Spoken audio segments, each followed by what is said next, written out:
All right. Can you introduce yourself for the tape? I can. Carmen Rojas, President and CEO of Marguerite Casey Foundation. Really excited to be here today because I believe that our government should be doing more for working people. And we're in a moment in which it is not. It's frankly at the behest of billionaires, billionaire institutions. And in this moment, the thing that I'm sitting with is the set of attacks that this administration is openly taking against the nonprofits that feed our hungry, that show up after a climate catastrophe, that make sure that kids have a place to go after school, and to protect not only our freedom to give to those institutions, but the freedom of those organizations to be able to serve community members that we care about. Yeah, I really appreciate that because I think it frames so much of the challenge of this moment and why we wanted to have you on the show. You've been a longtime leader in philanthropy, and it's hard in this moment because so much of philanthropy has not met this moment, and Mm. you all have thought differently. I want to step back just for some context. What do you understand about why this administration is trying to weaponize government against philanthropy and against the nonprofit industry right now? Yeah, there are a couple of things. One, this administration is trying to attack any and everybody who they see as an ideological opponent. So people who have different beliefs, people who want different things.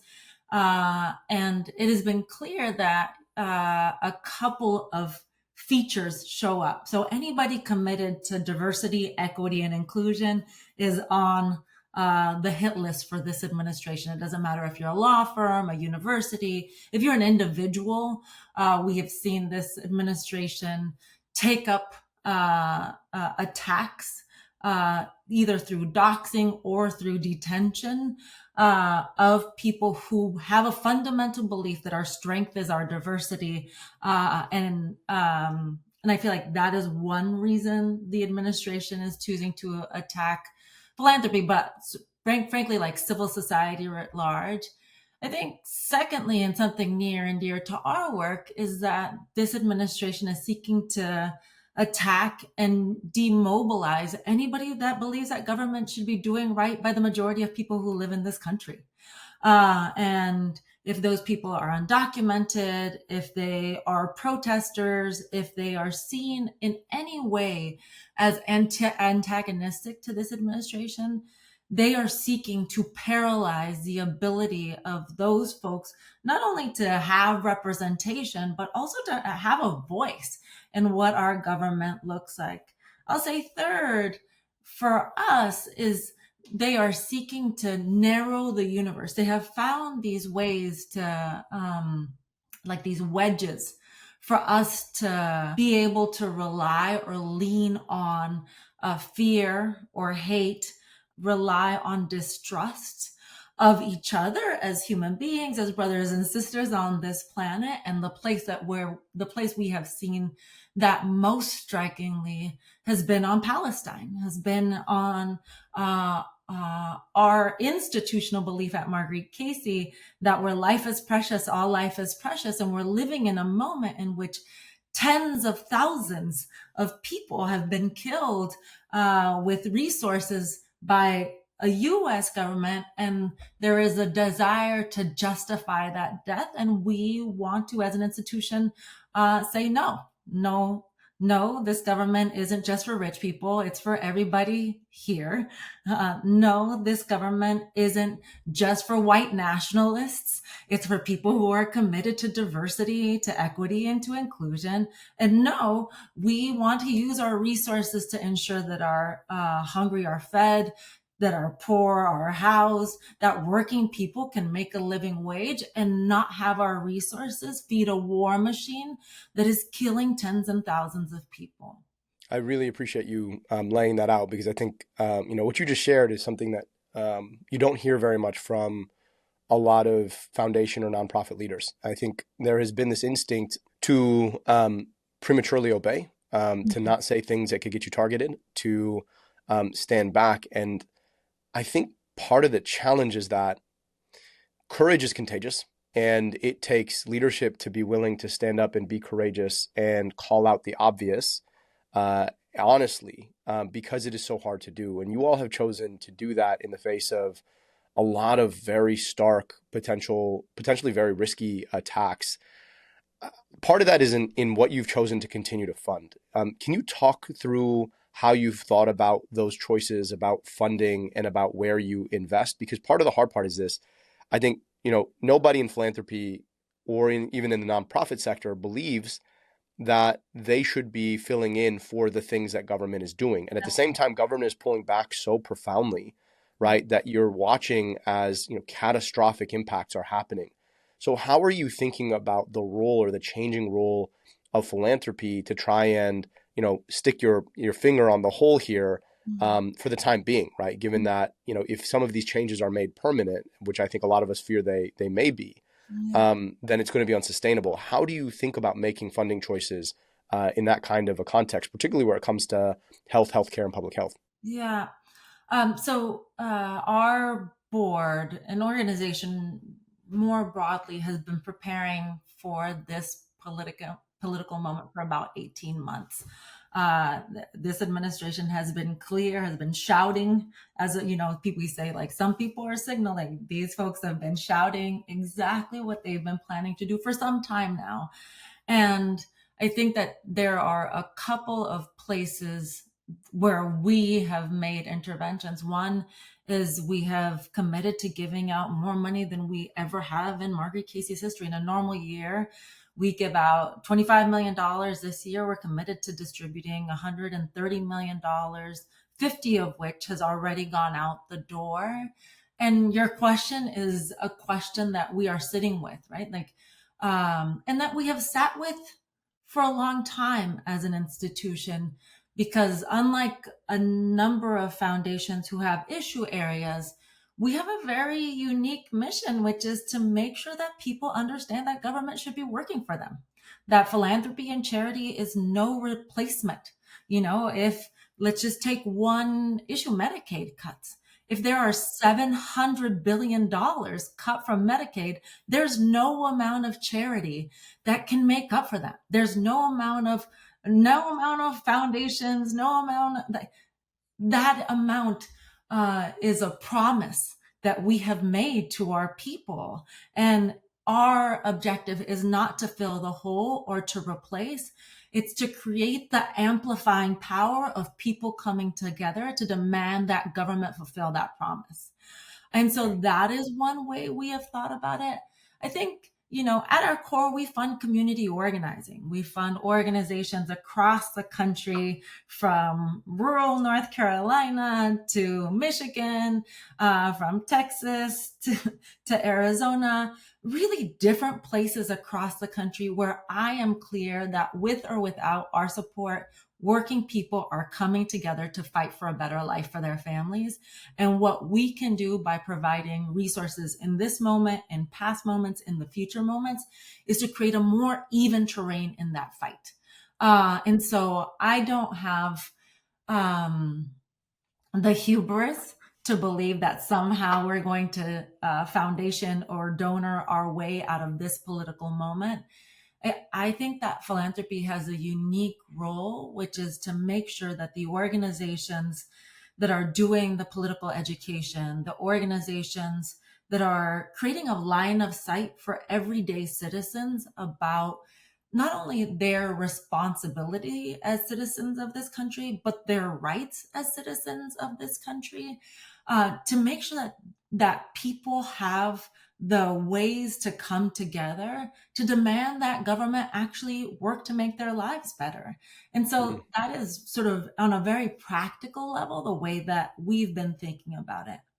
I love that. And so it's a catalytic framework that I think is extremely valuable. And if the challenge right now is that government has turned against government, which is exactly what this political moment is, then there is a extreme need to be able to catalyze the kind of civic activity that can call government to the highest, its greatest angels, and that operates through community organizing. I think that the challenge that a lot of folks have that you guys are walking, I think, really quite elegantly is the capital P versus the lowercase p political, right? Is that the outcome of democratic processes aren't just elections, like partisan elections. They're people coming together, sharing and engaging on challenges they want solved by government and making those demands.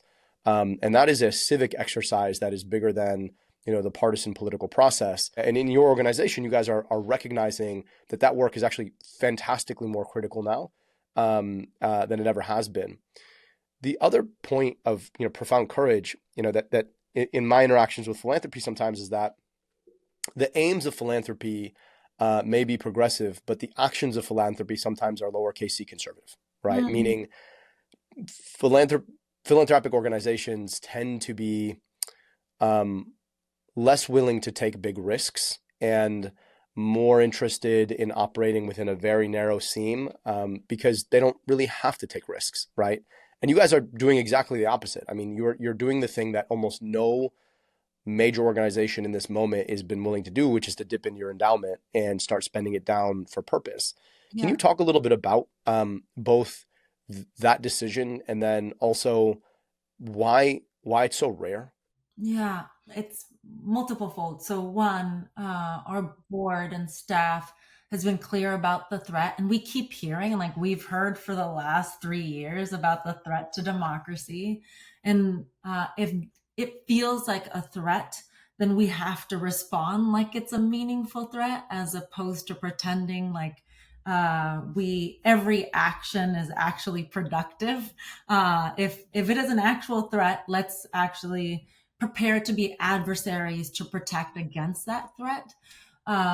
It's the difference, you're a doctor. So in my mind, it's the difference between like taking a children's Tylenol or an inoculation against something that we think is widespread and going to harm the majority of people in this country. We want to respond at the scale of inoculation for us, and say that we did the most things possible. The second is deeply personal. My dad immigrated from Venezuela. My mom immigrated from Nicaragua. And while many people in the United States look at Nicaragua and Venezuela and say, those are those kinds of countries over there where there are turns politically like the ones we are experiencing now, that is impossible here. I've experienced a very deep pain of not being able to go back home. Like Venezuela is a place that I spent my childhood, and my dad is likely to die without ever going back. And Mm-hmm. that is a very real um, uh, pain. And I didn't want to not heed the gift of being born the child of immigrants from uh, wonderfully magical places that have turned in a short period of time. That is a Mm-hmm. gift for me. And so I came with that same level of urgency. What would I have done, in the moment that Daniel Ortega started to come after students, shooting them in the street for fighting for their elders because they were cutting pensions? What would I have done there? What would I have done in Venezuela in the time of a political election, of a presidential election, when the results were thrown into the garbage and burnt? What would I have done there? And I wanted to heed the call, which is we have a moment, which is right now. And I feel like organizationally, we have moved responding as if the world is our mirror, as opposed to the world being the thing that we distinguish ourselves from. And I feel like that has motivated that. I think on your point about, I'd say like liberal words, conservative action, these jobs are really weird, Abdul. Like there's a belief that everybody should like you because you aren't accountable.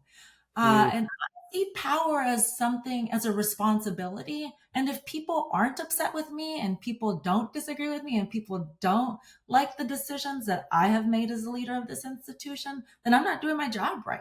Mm.